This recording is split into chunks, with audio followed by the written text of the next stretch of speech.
Living thing को define करने के लिए कुछ डिफाइनिंग प्रॉपर्टी है। अब जो हम नेक्स्ट टॉपिक पढ़ेंगे वो है इसी का चैप्टर का, वो है डाइवर्सिटी। और ये डाइवर्सिटी में बायोडाइवर्सिटी के बारे में पढ़ेंगे। इतने दुनिया में बहुत सारे लिविंग ऑर्गेनिजम्स हैं, इतने सारे लिविंग ऑर्गेनिज्म की स्टडी करना ज़रूरी है, क्योंकि हमें स्टडी नहीं करेंगे तो पता नहीं चलेगा कि कौन कहाँ से आया है, किसका किसके साथ कनेक्शन है, कौन किससे कनेक्टेड है ना, ये हमें समझ में नहीं आएगा। तो इसका स्टडी करना बहुत ज़रूरी है। और इसके स्टडी करने के लिए ऑर्गेनिज्म को क्लासीफाई करना ज़रूरी है।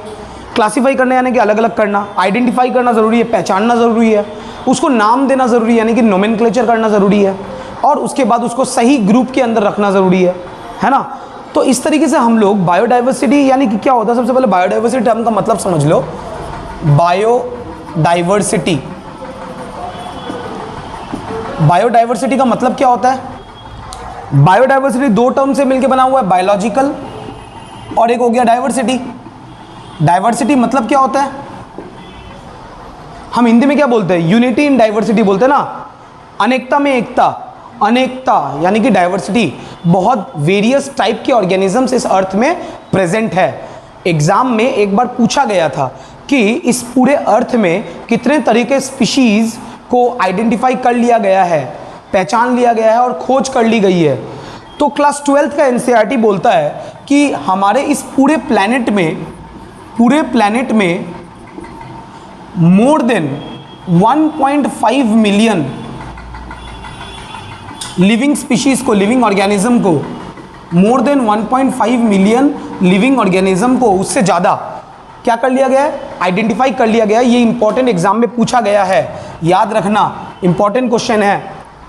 क्लास 12th के एनसीईआरटी में मेंशन्ड है, ये क्लास 12th के एनसीईआरटी में मेंशन्ड है। 1.5 मिलियन से ज़्यादा ऑर्गेनिज्म को अभी तक अर्थ में क्या कर लिया गया है? आइडेंटिफाई कर लिया गया है, और उसके बारे में स्टडीज चल रही है वेरियस तरीके से, जिसमें सबसे ज़्यादा जो है वो एनिमल्स है। जानवरों की संख्या इस दुनिया में ज़्यादा है, इस दुनिया में जानवर ज़्यादा है, और उस जानवरों में भी कीड़े मकोड़े बहुत ज़्यादा है, इंसेक्ट्स और ज़्यादा है, सबसे ज़्यादा अराउंड 70% हम बोल सकते हैं कि इंसेक्ट ही भरे पड़े एनिमल्स के अंदर। ठीक है, ये याद रखना इस बात को। और अगर हम बात करें अपनी क्लास 11 की एनसीईआरटी के हिसाब से, जो 11th की एनसीईआरटी है वो हमें कहती है कि अराउंड 1.7 मिलियन टू 1.8 मिलियन इतना ऑर्गेनिज्म को ढूंढ लिया गया है। सो देखो, इन्होंने क्या कहा? 1.5 मिलियन से ज़्यादा, इन्होंने कहा 1.7 टू 1.8 मिलियन। दोनों सही है, दोनों बात सही है, और दोनों में से कोई भी आएगा हम दोनों को कंसिडर कर सकते हैं। तो दोनों ही क्वेश्चन बन सकते हैं, दोनों में से देख लेना, जो तुम्हें समझ में आए, ऑप्शन के हिसाब से सही लगे वो दे देना है। ठीक है, इतना समझ में आ गया? Very good. 1.5 मिलियन से ज़्यादा ऑर्गेनिज्म है। अब तुम मुझे बताओ कि हर एक ऑर्गेनिज्म की स्टडी मुझे अगर करनी है तो अलग अलग रीजन्स में अलग अलग ऑर्गेनिज्म प्रेजेंट होते हैं। कुछ वेस्ट बंगाल में है, कुछ असम में है, कुछ राजस्थान में है, कुछ तमिलनाडु में है, कुछ चंडीगढ़ में है। ऑर्गेनिज्म तो अलग अलग है।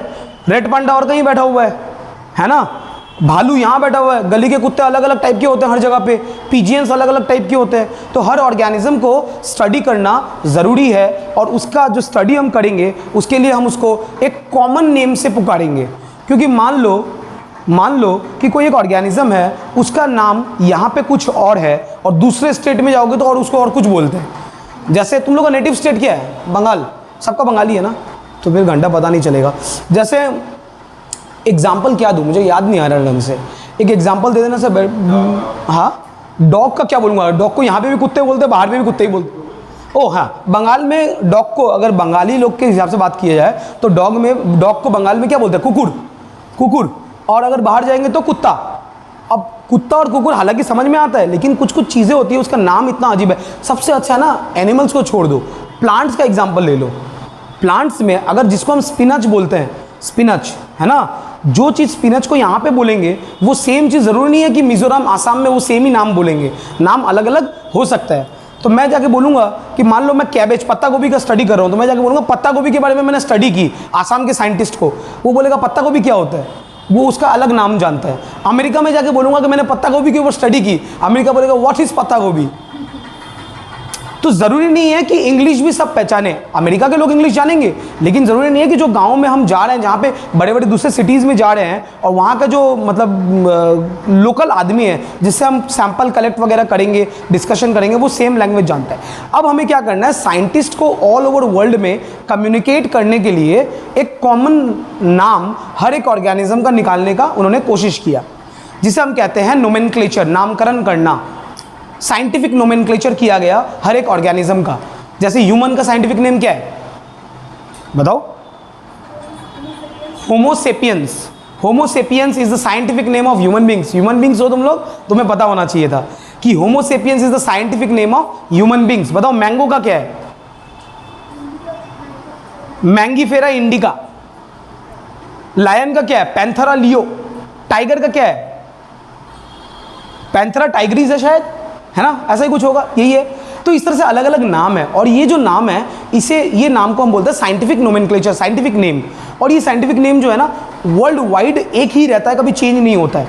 तो इससे फ़ायदा क्या है, हम किसी एक ऑर्गेनिज्म के बारे में स्टडी अगर कर रहे हैं तो हम उसको ऑल ओवर वर्ल्ड वाइड उसी का साइंटिफिक नेम देके ऑल ओवर वर्ल्ड के हर एक स्पीशीज, हर एक मनुष्य को, साइंटिस्ट को ये समझा सकते हैं हम किसके बारे में स्टडी कर रहे हैं। कॉमन लैंग्वेज है ना। तो साइंटिफिक नोमेनक्लेचर जो हो रहा है, साइंटिफिक जो नेम होता है, उसमें बेसिकली दो कंपोनेंट होता है।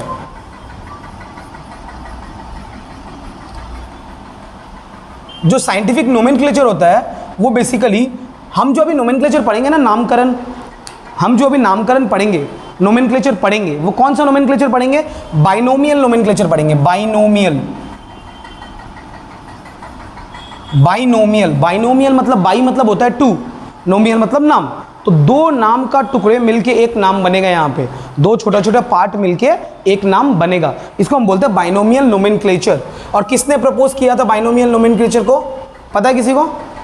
Carlos Linnaeus. Carlos Linnaeus. Spelling जरा देख लेना, गलती हो सकता है, हाँ, वो कभी कभी गलती होता ही है, साइंटिफिक का नाम तो हमेशा ही मेरा गलती रहता है, तो देख लेना वो गलत ना हो जाए। कैरलस लीनियस ने बाइनोमियल नोमेनक्लेचर को क्या किया था, सबसे पहले डिस्क्राइब किया था और समझाया था। बाइनोमियल नोमेनक्लेचर में कहा गया है कि दो तरीके के पार्ट रहेंगे, दो पार्ट रहेंगे। इट हैज टू पार्ट्स, दो पार्ट रहेंगे। एक का नाम होगा जेनेरिक नेम, जेनेरिक नेम, और दूसरा होगा स्पेसिफिक एपिथेट। एक होगा जेनस का नाम और दूसरा होगा स्पीशीज का नाम। ठीक है, लिख लो कॉपी में। बाइनोमियल नोमेनक्लेचर यानी कि नामकरण करने का एक तरीका है जो कि कैरलस लीनियस ने दिया है, और इस नामकरण करने के तरीके में दो पार्ट है। एक का नाम है जेनस, मतलब एक पार्ट को हम कहते हैं जेनस, और जो दूसरा पार्ट है उसको हम बोलते हैं स्पीशीज। तो जेनस का नाम है और स्पीशीज का नाम है, दो पार्ट है।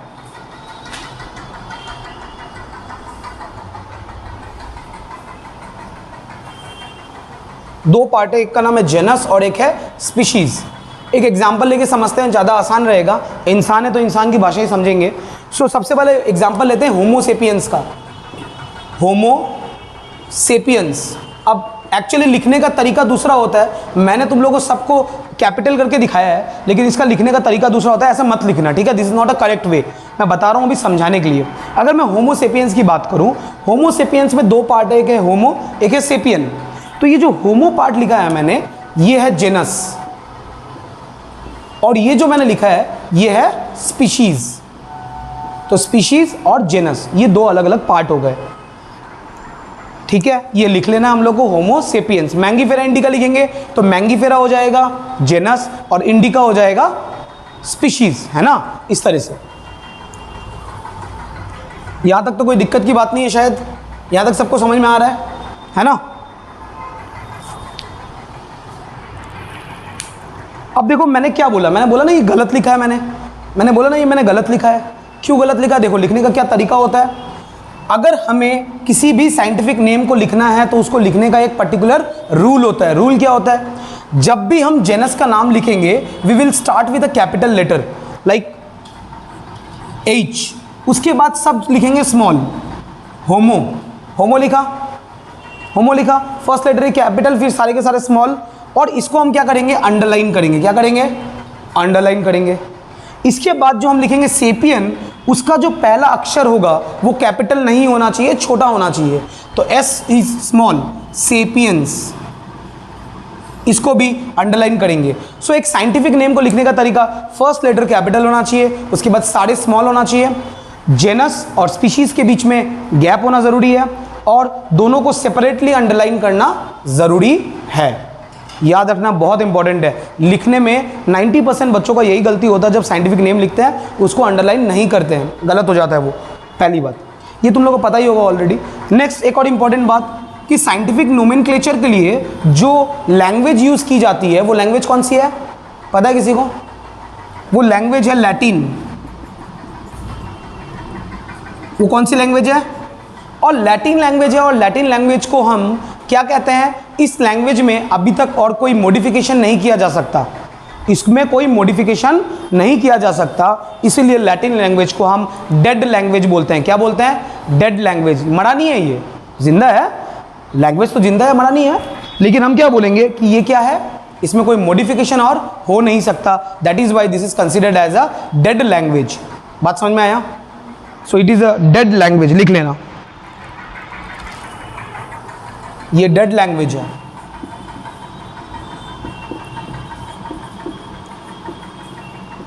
एक और बात है, अगर मान लो जब साइंटिस्ट लोग क्या करते हैं, कोई भी चीज को स्टडी करते हैं ना, तो वो कंप्यूटर में नोट डाउन करते हैं। तो कंप्यूटर में जब नोट डाउन करेंगे किसी साइंटिफिक नाम या प्रिंट करेंगे उसको, तो हमेशा प्रिंट करने के टाइम में उसको इटैलिक्स में प्रिंट किया जाता है। इटैलिक यानी कि टेढ़ा टेढ़ा टेढ़ा लैंग्वेज होता है। कैसा? होमो सेपियन। और फिर अंडरलाइन करने का जरूरत नहीं है। जब प्रिंट करेंगे ना, तो उसको अगर हम इटैलिक्स में लिख देते हैं तो हमें उसको अंडरलाइन करने का कोई ज़रूरत नहीं है। वाइल प्रिंटिंग, याद रखना ये रूल्स है कि जब प्रिंट करेंगे तो उसको इटैलिक्स में होना चाहिए और उसके अंडरलाइन नहीं होने से भी चलेगा, कोई प्रॉब्लम की बात नहीं है।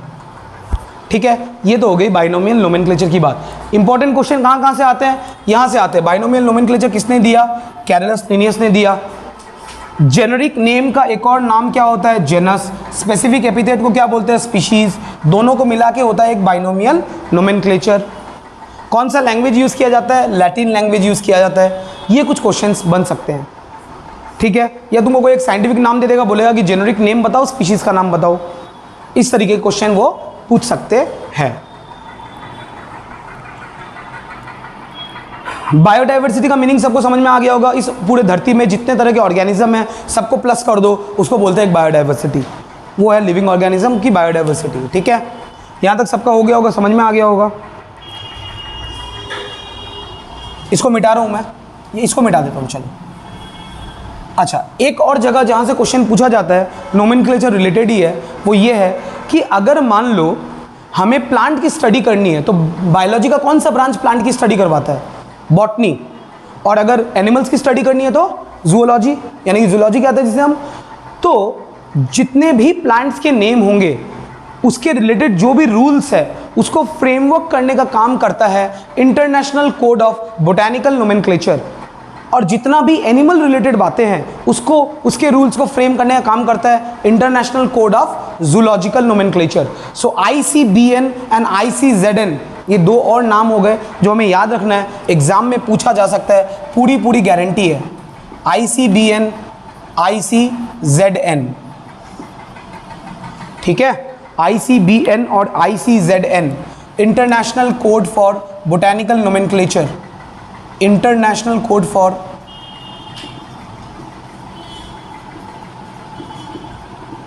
Botanical nomenclature.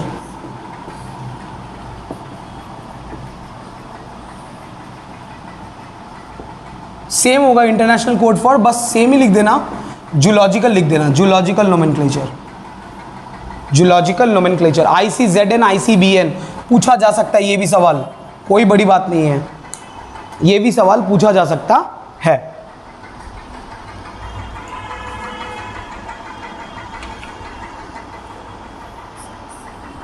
ठीक है, इतना सबको समझ में आया? ICBN, ICZN सबने लिख लिया। इसको मिटाते हैं।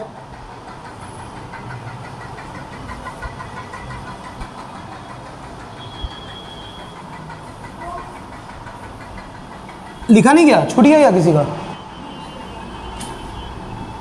देखो, और एक और क्वेश्चन जो इस टॉपिक का बहुत ही इंपॉर्टेंट, इस टॉपिक नहीं, इसी चैप्टर का बहुत ही इंपॉर्टेंट है, जो फ्रीक्वेंटली पूछा जाता है और एनसीईआरटी के पीछे भी दिया हुआ है, जो एक्सरसाइज के क्वेश्चन है उसमें भी दिया हुआ है।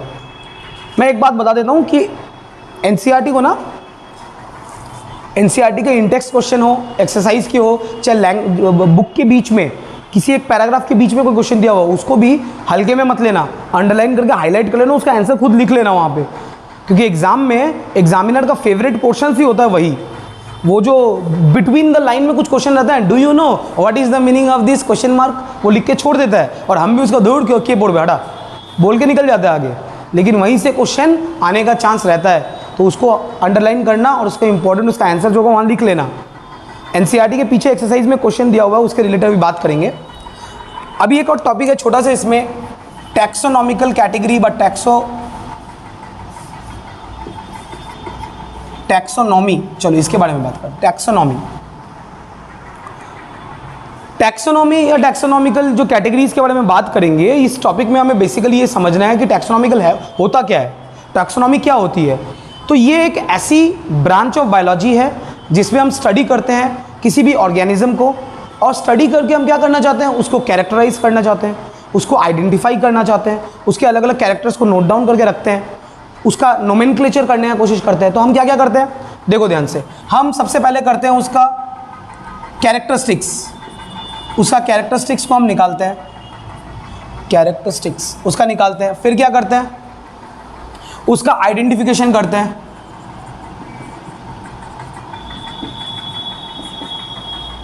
ठीक है, उसका आइडेंटिफिकेशन कर लिया। उसके बाद क्या करेंगे, उसका क्लासिफिकेशन करेंगे, क्लासिफिकेशन करेंगे, ये हमारा कुछ काम होता है। कैरेक्टरिस्टिक है, आइडेंटिफिकेशन है, क्लासिफिकेशन है, फिर नोमेनक्लेचर भी है, नोमेनक्लेचर यानी कि नामकरण भी करना है हमें। तो ये चार चीज़ें मिलके एक टैक्सोनॉमिकल कैटेगरी या टैक्सोनॉमिकल जो स्टडी होती है उसमें हम ये काम करते हैं। क्या, किसी भी ऑर्गेनिज्म की आइडेंटिफिकेशन, कैरेक्टरिस्टिक्स देखते हैं, आइडेंटिफाई करते हैं, उसको क्लासीफाई करते हैं, और उसके बाद उसका क्या करते हैं, नोमेनक्लेचर करते हैं, ठीक है। कोई भी डाउट हो तो पूछ लेना। कैरेक्टरिस्टिक मतलब क्या क्या उसके कैरेक्टरिस्टिक्स है ना, सेल वॉल है कि नहीं, सेल मेम्ब्रेन है कि नहीं, क्या खाना खाता है, हेट्रोजेनस है, मतलब क्या कहते हैं, हेट्रोट्रॉफिक है या ऑटोट्रॉफिक है, खुद बनाता है कि नहीं, वो आइडेंटिफिकेशन में कौन से ऑर्गेनिज्म की कैटेगरी में आएगा, यूकैरियोटिक है या प्रोकैरियोटिक है ना। फिर उसका क्लासिफिकेशन करेंगे, क्लासिफिकेशन मोनेडा में आएगा या प्रोटिस्टा में आएगा, फंगस में आएगा, प्लांट में आएगा या एनिमल्स में आएगा, और लास्ट है नोमेनक्लेचर, उसका नामकरण करेंगे, जैसे बच्चे का नामकरण करते हैं, ठीक है। अब ये टैक्सोनॉमी करने के बाद जब हम उसको आइडेंटिफाई कर लेते हैं, कैरेक्टराइज कर लेते हैं, सब करने के बाद हम क्या करेंगे, उसे एक कैटेगरीज के हिसाब से, रैंक के हिसाब से सजाएंगे, रैंक के हिसाब से सजाएंगे। जैसे क्या होता है, अगर हम लोग मान लो कि किसी ऑफिस में घुसते हैं जॉब करने के लिए, तो क्या होता है, सबसे पहले हमें जूनियर पोस्ट मिलती है, उसके बाद उससे थोड़ी हाई पोस्ट, उसके बाद थोड़ी हाई, फिर हाई, और ऐसे करते करते हम एचओडी, डिपार्टमेंट के हेड या कंपनी के सीईओ भी बन जाते हैं। तो अलग अलग रैंक्स है, छोटे से लेके बड़े तक अलग अलग रैंक्स है। हमें वो रैंक्स को याद रखना है, और इनके भी एक रैंक्स होते हैं, उसे भी हमें समझना है। क्या क्या रैंक होते हैं, ध्यान से देखो। टैक्सोनॉमिकल रैंक्स बोलते हैं उसको, हम क्या बोलते हैं, टैक्सोनॉमिकल रैंक्स। क्या है रैंक्स, देखो ध्यान से। सबसे पहला रैंक्स है, सबसे बड़ा है किंगडम, लिख लेना, हाँ, किंगडम। नंबर 2 में है फाइलम,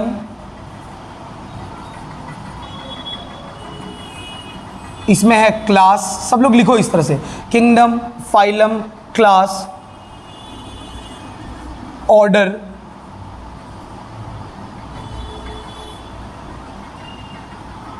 फैमिली, जेनस और स्पीशीज।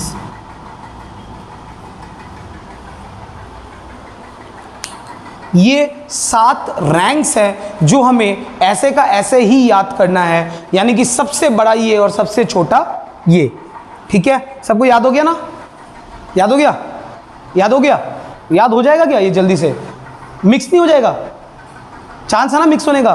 तो शॉर्टकट बता दे कोई, एक न्यूमोनिक बता देते एक तरीका जिससे याद हो जाए, है ना। हिंदी तो सबको ही आती है, तो खाना पीना भी सब खाते हैं, खाना पीना के बाद चलते फिरते भी है और फिर सो जाते हैं जाके, है ना। तो देखो ध्यान से, खाओ पियो चलो और फिर गो टू स्लीप। खाओ पियो चलो, अरे हेल्दी हैबिट है, खाना पीना खाने के बाद चलना भी पड़ता है, नहीं खाओगे तो थोड़ा सा डाइजेस्ट होने में प्रॉब्लम होगी। तो खाओ पियो चलो और फिर गो टू स्लीप। ध्यान से देखो, शॉर्टकट तरीका बता दिया, कभी भी गलत नहीं होगा। 4 मार्क्स का क्वेश्चन इस चैप्टर में से। अगर मैं बोलूँ कि अगर मैं एग्जामिनर हूँ, तुम एग्जामिनर हो, कोई भी एग्जामिनर हो, सबसे पहला क्वेश्चन इस पूरे चैप्टर से जो बनाएगा वो उसको मन करेगा यहीं से बनाने का, क्योंकि यहाँ से गलती होने की चांस सबसे ज़्यादा होती है, इसीलिए यहीं से बनने का चांस सबसे ज़्यादा। 4 मार्क्स का क्वेश्चन बनता है, खाओ पियो चलो और फिर गो टू स्लीप। ध्यान से देखो, खाओ पियो चलो और फिर गो टू स्लीप। टू को बस एक्स्ट्रा रख देना, ठीक है। इंग्लिश में ज़्यादा याद नहीं, हिंदी याद करते हैं। तो लिख लो सब लोग, खाओ पियो चलो और फिर गो टू स्लीप।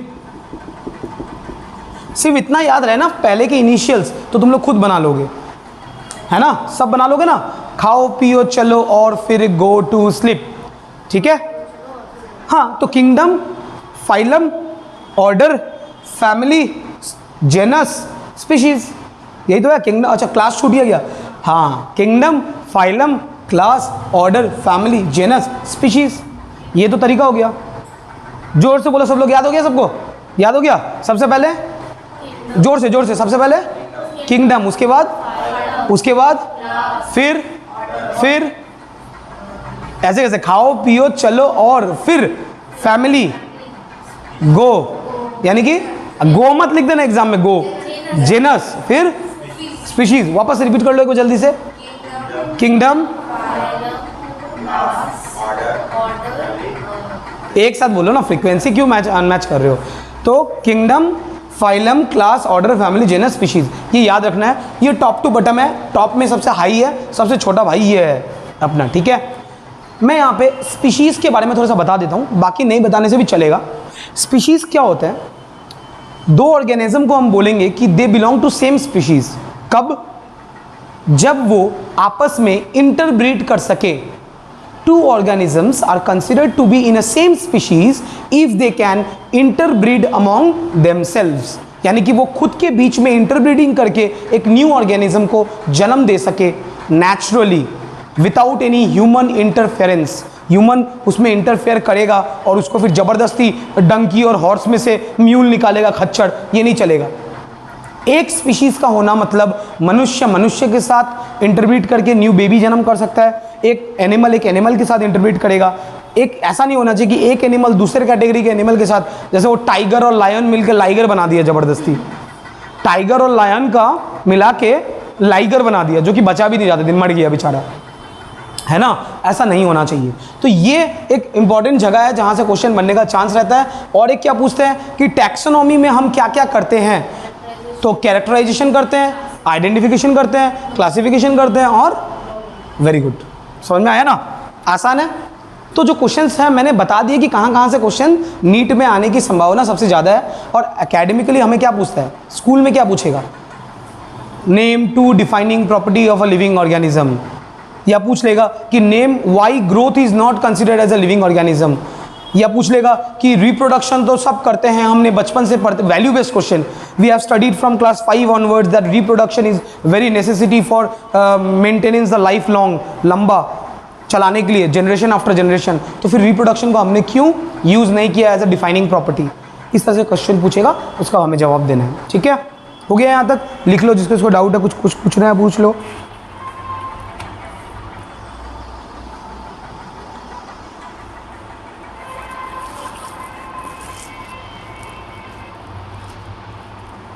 हमारे एनसीईआरटी में ना एरो दिया हुआ है, एरो, तो एरो दे देना अगर तुम लोगों को भी बहुत मन है एनसीईआरटी की तरह चलने का, अगर मतलब याद करने का अगर मन है तो तुम एरो दे देना ज़रूर से।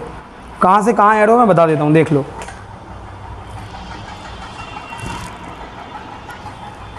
कहाँ से कहाँ एरो है, स्पीशीज़ से यहाँ, यहाँ, यहाँ, ऐसे ऐसे, और किंगडम, इस तरह से एरो दिया हुआ है एनसीईआरटी में। हाँ, एरो भी दे देना अगर ज़रूरत लगे तो।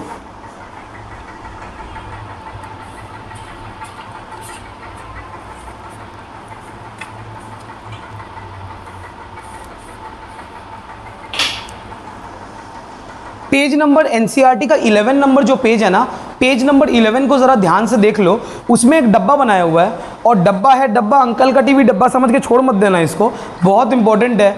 यहाँ से क्वेश्चन पूछा जा सकता है। अलग अलग ऑर्गेनिजम्स के नाम दिए हुए हैं एनसीईआरटी में जो है भाई, वो तो हमारा एनसीईआरटी वैसे भी भगवान है और एनसीईआरटी को छोड़ना नहीं है। सो एनसीईआरटी के अंदर जो भी डब्बे बने हुए रहते हैं उस डब्बे को कभी भी इग्नोर मत करना कि वो काम का नहीं है। एग्जामिनर क्या करेगा, पूरा डब्बा को दे देगा और बीच में ब्लैंक छोड़ देगा, बोलेगा ब्लैंक फिलअप करो, ABCD ऑप्शन है, ब्लैंक फिलअप करो। तो डब्बे को छोड़ना मत, डब्बे में सब दिया हुआ है इंपॉर्टेंट। हमारा एनसीईआरटी का ये जो है, ये डब्बा बहुत इंपॉर्टेंट है। ये डब्बा अपने को देखना ढंग से, एक, और दूसरा ये वाला जो है, ये मैंने बता दिया अभी, खाओ पियो चलो और फिर गो टू स्लीप, ये भी मैंने बता दिया। ये दोनों डब्बे इंपॉर्टेंट है, याद रखना।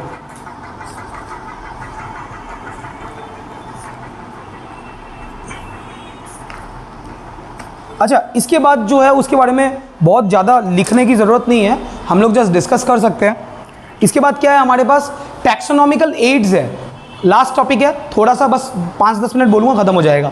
टैक्सोनॉमिकल एड्स क्या होता है, यानी कि हम ऑर्गेनिजम्स को हमने आइडेंटिफाई कर लिया, कैरेक्टर कर लिया, लिख लिया, कहीं उसका लिख के जोखा मतलब कहीं पे जमा कर लिया उसको, सब कुछ ठीक है, हमारे पास सब कुछ इन्फॉर्मेशन है। अब किसी भी ऑर्गेनिज्म को नया अगर हमको मिलता है, कोई भी एक ऑर्गेनिज्म हमें नया दिखा, अगर मुझे उसके बारे में जानना है तो मैं उसके बारे में कहाँ से जानूँगा। जैसे कोई प्लांट अगर मुझे नया दिखा, मुझे उसके बारे में पता करना है, या मुझे प्लांट की स्टडी करनी है, तो मैं कहाँ जाके स्टडी कर सकता हूँ, कहाँ जाके उस प्लांट के बारे में इंफॉर्मेशन निकाल सकता हूँ। तो प्लांट की इंफॉर्मेशन निकालने जाना है तो हमें जाना होगा हार्बेरियम में। कहाँ जाना होगा, हार्बेरियम। देखो सबसे पहला टॉपिक है हार्बेरियम। क्या लिखा है यहाँ पे, herbarium is a store house of collected plant specimen and are dried. इसका मतलब क्या है कि हमें बचपन में दिया जाता था असाइनमेंट्स कि हार्बेरियम शीट बना के लेके आओ। क्या करना था उसमें, हम क्या करते थे, प्लांट को फूल सुद्धा, उसका फ्लावर सुद्धा, उसको हम क्या करते थे, तोड़ते थे, तोड़ के कागज़ के अंदर घुसा के रखते थे और फिर उसको गद्दे के नीचे रखते थे, 10-15 दिन के लिए रख दिया, ताकि क्या हो जाए, सारा ड्राई हो जाए। और ड्राई होने के बाद एक कलरफुल पेपर होता था, उस पर उसको चिपकाते थे सेलो टेप से, कहाँ से कलेक्शन किया वो लिखते, डेट ऑफ कलेक्शन लिखते, from where we have collected, उसका नाम, उसके बारे में जो जो इन्फॉर्मेशन है सब लिख देते और लिख के हम स्कूल में जमा करते। तो हार्बेरियम शीट क्या होता है, बेसिकली हार्बेरियम शीट कुछ नहीं, इस तरह का एक शीट होता है, इसमें हम वो प्लांट के फ़ोटो लगाते हैं और उसके बारे में सारी इन्फॉर्मेशन एक डब्बा बना के देते हैं, और किसने कलेक्ट किया उसके बारे में भी एक इन्फॉर्मेशन दे देते हैं। मान लो 10 बच्चों ने ऐसा दिया, मैंने क्या किया, 10 का लिया और लेके चेक किया कि सबका अलग अलग प्लांट है कि नहीं, सबका प्लांट अलग अलग है, सबको मैंने क्या किया, एक अच्छे से फोल्डर बना के फाइल में उसको करके एक हार्बेरियम का रूम बनाया, उसमें उसको स्टोर कर दिया, ज़िंदगी भर वो वैसे का वैसे ही पड़ा रहेगा। अब मान लो तुम्हारे बच्चे, तुम्हारे पोते वगैरह आए और आके बोलेगा कि मेरे बाप ने क्या काम किया मुझे दिखाओ, तो तुम्हारे बाप ने क्या काम किया तुम देख सकते हो वहाँ पे, तुम्हारी मम्मी ने क्या काम किया वो तुम देख सकते हो। मान लो शिखा की बेटी आके बोल रही है कि मेरी मम्मी ने क्या किया बताओ, तो तुम्हारी मम्मी ने क्या किया वो दिखा सकते हैं हम लोग, है ना। सो वो हार्बेरियम जो होता है उसमें बेसिकली हम किसी भी प्लांट के बारे में उसकी इन्फॉर्मेशन उस शीट्स की मदद से निकाल सकते हैं और उसके बारे में दिया हुआ रहता है। ये एक टैक्सोनॉमिकल एड है, एड है मतलब एक मदद है जिसके मदद से हम किसी ऑर्गेनिज्म को आइडेंटिफाई कर सकते हैं। उसके बाद हमें मिलेगा क्या, जैसे जूलॉजिकल पार्क है, उसके बाद बोटैनिकल गार्डन है। हम लोग जूज में जाते हैं ना, जूज में जाके क्या करते हैं, ऑर्गेनिजम्स को देखते हैं, उसको अपकीप करके रखा जाता है, ठीक से संभाल के रखा जाता है, खाना पीना दिया जाता है और उसको संभाल के रखा जाता है, और फिर इसके ऊपर टिकटें भी चलती है, पैसे दे के लोग देखने जाते हैं, उसको एंजॉय करते हैं फैमिली। बेचारे कष्ट में तो है, दबे पड़े हैं चारों तरफ, लेकिन उनको बचाना भी पड़ेगा। ऑर्गेनिजम्स, अगर लिविंग ऑर्गेनिज्म, एनिमल्स मर जाएंगे तो ह्यूमन रेस पूरी ख़त्म हो सकती है, क्योंकि हम सब किसी न किसी तरह कनेक्टेड है। हालांकि एनिमल्स को बांध के रखना अच्छी बात नहीं है, क्यों, हम लोग को अगर कोई बांध के रख दे हम लोग नहीं रह सकते। तुमको अगर सारा दिन खाना पीना दे, मस्त एसी वेसी दे दे, मोबाइल दे दे, कितना दिन तुम एक रूम में बंद रह सकते हो? नहीं, जितना दिन हो सके नहीं। It has been experimentally prove कि 10 से 15 दिन बहुत ज़्यादा, इससे ज़्यादा नहीं। ऐसा ही है, तुम एसी चला लो, टीवी लगा लो, मल्टीमीडिया दे दो, कितना भी खाना पीना मिल लो, 15 दिन में 1500 आइटम खा जाओ, 1500 टाइप के आइटम खा जाओ। नहीं बाबा, नहीं, ऐसा नहीं है। इंटरनेट मिल जाए, अभी तो बाहर आ रही हो ना तुम पढ़ने के लिए यहाँ पे एटलीस्ट, तो याद रखना कि अगर एक बंद रूम के अंदर या एक जगह के अंदर तुमको कंटिन्यू बांध के रख दिया जाए, बोला वहीं बाथरूम करो, वहीं खाओ, वहीं पे सब काम करो, तो ये ज़िंदगी पॉसिबल नहीं है, बहुत ही गंदी ज़िंदगी है। तो चलो हम टैक्सोनॉमिकल एड्स में आते हैं। तो इसके बाद जूलॉजिकल पार्क है, नेशनल पार्क है, बोटानिकल गार्डन है। बोटानिकल गार्डन में क्या होता है? हाँ, बोटानिकल गार्डन में जनरली क्या होता है, प्लांट्स को ग्रो किया जाता है। ऐसे ऐसे प्लांट को ग्रो किया जाता है जो एंडेंजर्ड है, एक्सटिंक्ट हो चुके हैं, उनको भी रखा जाता है संभाल के, उसको उस कंडीशन दिया जाता है ताकि उसको हम संभाल के रख सके, उसको वहाँ पे ग्रो किया जाता है ना। अब एक्सटिंक्ट स्पीशीज जो हो, एक्सटिंक्ट मतलब क्या, जो गायब ही हो चुका है हमेशा के लिए, अब वो रहे नहीं रहे वो अलग बात है, लेकिन मैक्सिमम प्लांट्स की वैरायटीज़ हमें बोटेनिकल गार्डन में दिखती है। वहाँ पे हर एक जगह पे जाओगे इस तरह से प्लांट लगा रहेगा और उस प्लांट के पास में एक बोर्ड रहेगा, उस बोर्ड में उस प्लांट की हिस्ट्री, ज्योग्राफी सब लिखी रहेगी। वो प्लांट क्या करता है, क्या है, जड़ी बूटी है या राम जी को उसने बचाया, सब लिखा हुआ है उसमें। बोटेनिकल गार्डन का काम ये है, मतलब प्लांट को रखना और प्लांट को ग्रो करवाना, और वहाँ पे उसकी मल्टीप्लिकेशन हो रही है, वो आराम से चल रहा है। ये हो गया अपना बोटेनिकल गार्डन का काम। National park, zoological park, wild life sanctuaries, इनका काम क्या है? एनिमल को कीप करके रखना, उनको ठीक सा उनका टेक केयर करना, है ना।